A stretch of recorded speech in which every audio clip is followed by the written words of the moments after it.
रेभेन्सा विश्वविद्यालय रे अध्यापक संघ मध्य बड़ फाट एवं रुटारू अलगा होई किछि शिक्षक गढ़ी नुआ संगठन रेभेन्सा विश्वविद्यालय शिक्षक परिषद आरवीएसपी एवं रुटा सहित विचारधारा न मिसिबारु शिक्षादान एवं शिक्षानुष्ठान स्वार्थ पाई ए नुआ संघ गढ़ा जाइथिबा एवं एथिरे 25 जन सदस्य थिबा आरवीएसपी नेता प्रोफेसर विक्रम किशोर मिश्र कहिसंती। अन्यपटे याहाकु शिक्षक एकता भांगिबार षडयंत्र बोली कहिछि रुटा। रुटा मुखपात्र प्रोफेसर नेताजी अभिनंदन आरवीएसपी रो अभियोग को खंडन करने सहित नुआ संघरे मात्र 5 जन अछंती रुटा सहित 93 जन अध्यापक अछंती बोली स्पष्ट करिसंती।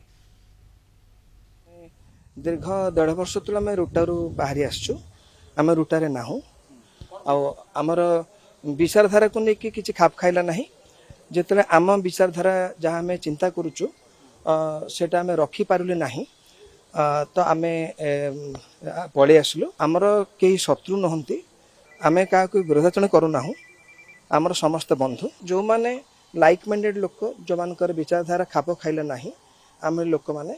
आम आसिलु आउ पुनर्गठन कलु। शिक्षायतनर प्रतिष्ठा